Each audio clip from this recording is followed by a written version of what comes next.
In this lesson, we're going to take a look at how to write a conclusion and then put it all together to write a full lab report. Now, the idea of a lab report is to communicate your results with your audience, which could be your classmates or anybody else in the world. So when you're writing a lab report, the conclusion is fairly important because it's where you summarize your results and your data and you tell everybody what you found, but you also need to explain how you got there. So a lab report is actually going to be comprised of a lot of different parts. But we'll start with the conclusion. You should interpret the results of your data. You should reference those results in your data. So you can't just say, my data shows this. You actually have to show where your data says that. So if you made a table of your measurements, you should reference that table, which means your table needs a label. If you made a graph, you should reference that graph. You should state whether or not your hypothesis was supported or rejected. If it was rejected, say so. If it was supported, explain how it was supported. And if it was rejected, you might offer an alternate hypothesis that somebody could test. If it was supported, there's still other things that you can suggest for future experiments and research, and as always, identify any possible sources of error or confounding variables. And what I mean by confounding is things that maybe you didn't control as well as you should have and could have affected your results. So things to look out for when you're conducting the experiment. Now, once you've got the conclusion figured out, then you're going to put all the pieces together from the very beginning of the statement of the problem through your hypothesis, your data, your procedure, your materials, your conclusion. You're going to put it all together. So the lab write-up links the whole process of the experiment together, and you make one document out of it. And it should have the following parts, and these parts should be clearly labeled. Of course, you'll start with a title and your name. But once you've got the title and your name, then you tell me the purpose of the experiment, the purpose of the investigation, what were we hoping to learn from this? The hypothesis, right, as an if-then-because statement. Materials, what you used to conduct your lab. The experimental procedure, which is how you conducted your lab. We're going to look at each one of these in more detail. This is one that might be a little different than you're used to.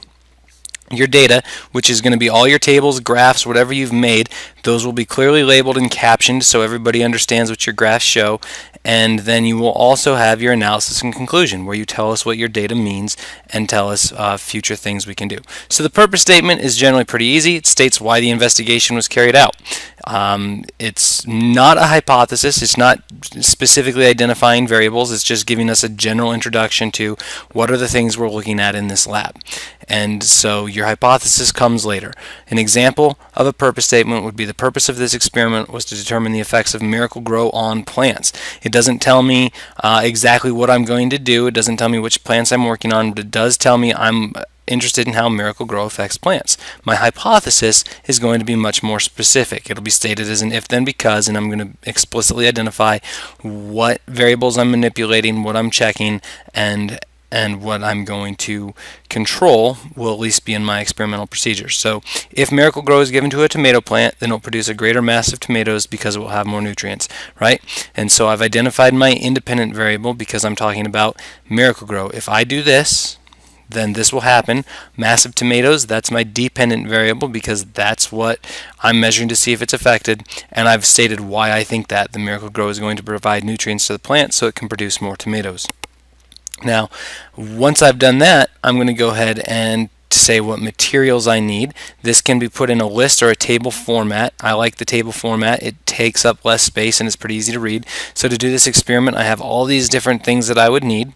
And then I'm going to go ahead and say how I did the experiment. So an experimental procedure is not a set of directions. It's not step 1, step 2, step 3, step 4, step 5. It's instead a report of what you did. It should be specific enough so that I can follow what you did and recreate it if I want to, but it is not a list of steps, and it is also not written as I did this, then I did this, then I did this. Avoid the first person tense.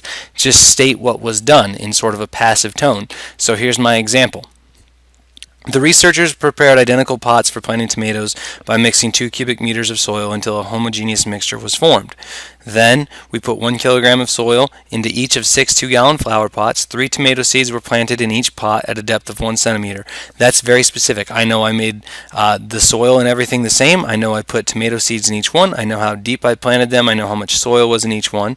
Then, the pots were placed in the greenhouse where a temperature was maintained between 20 and 25 degrees Celsius for the entire experiment. The plants were subjected to growing lights 24 hours a day, and a moisture level between 20 and 30% was maintained. So I know know how much water they were getting, I know how much light they were getting, I know what temperature they were at. Those are all controlled variables that I was paying attention to. So if I wanted to redo this experiment, I'd have a pretty good idea on how to do it. 3 days after sprouting, the smallest 2 plants from each pot were removed. So the 3 seeds were planted to ensure that stuff was going to grow. Once we had stuff, we picked the best looking plant and we went with it. Miracle-Gro was applied according to the label directions. So a bag of Miracle-Gro tells you how to apply that. You apply it according to that. And we only put it on half the plants. The tomatoes were harvested from each plant when fully red and weighed immediately after harvest. So not only do I know how to set up the experiment, I now know how to measure the responding variable. As soon as a tomato is fully red, I'm going to pull it off, I'm going to measure its mass, and I'm going to record that. 90 days after planting, the experiment was stopped and the total mass of tomatoes from each plant was determined. So we're only going to go for 90 days and then we're going to stop and see where we're at, and that's where we're going to draw our conclusions. So it's not a list, it's a paragraph that's specific. It tells me what was done, so if I wanted to redo it, I could redo it. And then, after we go through the experimental procedure, we're going to have all our data that we collected. So any tables and graphs should be included. These tables tell me stuff, right? But they should be labeled. So I have table 1, table 2, but I also should have descriptions of what table 1 and table 2 show. So table 1 tells me it's the mass of tomatoes produced without Miracle-Gro, and so I can see these are days from planting, right? I've got my labels, and then plant 1, plant 2, plant 3, and I can see that tomatoes were starting to be produced here on day 45, and that's true over here. But all 3 of them are producing over here and only 1 of them is over here. So this table shows me all the data I collected. It may or may not be the best way to look at the data. I can see right away that the total masses produced without Miracle-Gro are more than the total masses produced, or sorry, less than the total masses produced with Miracle-Gro. But maybe I wanted to put in a graph that showed that. If I think a graph would help see my data better, then I would include that graph in my lab write-up. So then, once I have all my data analyzed and I've done all that, I write my conclusion, which summarizes my findings, gives me sources of error, and gives me future suggestions for research. So my conclusion here, as can be seen from table 1, the plants without Miracle-Gro produced produced less than 4 kilograms of tomatoes per plant, while table 2 clearly shows that it produced more than 5. So this supports my hypothesis, since the plants exposed to Miracle-Gro did indeed produce a greater mass of tomatoes. That's the claim I made. These are things that I noticed while conducting the experiment. So I noticed that the Miracle-Gro plants produced tomatoes sooner, and they also produced fewer tomatoes that were larger in size. This was nowhere noted in any of my data tables, but it is something that I would have recorded as I was doing the experiment.